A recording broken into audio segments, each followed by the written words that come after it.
Thank you so much for joining us tonight. I'm Daniela Guzman. Keith is off tonight.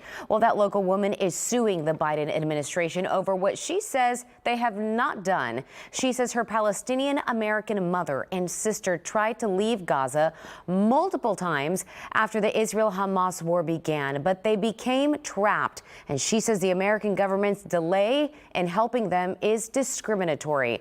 Devin Clark talked to her and joins us now with a story you'll see only on 2. Devin. Daniela, that woman says even though she and her family members stuck in Gaza are American, she doesn't feel that they've been treated that way, and now she's hoping to make a point through legal action. I was like, oh my goodness, this is going to get really bad. Palestinian-American Maya Bushaban remembers frantic moments on October 7th when her mother and sister, who are also American, became trapped in Gaza. They were there to visit her grandparents, but she says the family trip turned into a fight for survival. And so then I called them, and they were telling me, don't worry, we're okay.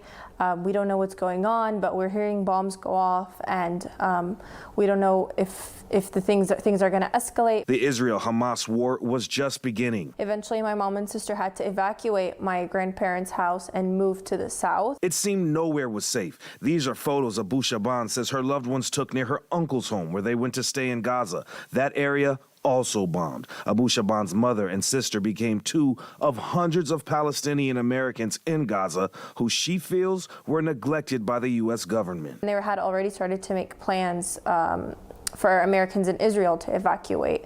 So they did tell me, oh, if your mom can get into Israel, if your mom can get into Egypt, then we'll be able to help her. But how is she supposed to get there? How's my sister supposed to get there if there's no safe route? She says multiple attempts to cross the Gaza-Egypt border failed. There was one day where my mom was approved to leave, but my sister wasn't, and they sent them back home. That was their 4th time trying to evacuate. The 5th time, my sister's name was on the approved list of people to leave, and they were able to leave. Abu Shaban says she has now filed a lawsuit against the Biden administration. Despite the politics, despite what's going on, the United States has an obligation to protect its citizens domestically and abroad, and they failed to uphold that standard. I don't think that there's any reason that Palestinian Americans had to wait 1 month to evacuate, whereas Americans in Israel were evacuated starting October 15th.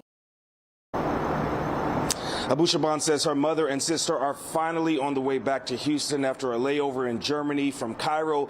They're expected to get back here tomorrow. Now, that lawsuit, she says, was originally intended to help bring her family back, but now that that's happening, she hopes that it helps hold the U.S. government accountable for protecting all of its citizens. Reporting live, Devin Clark, KPRC 2 News. All right, Devin, thank you. Well, new at 10.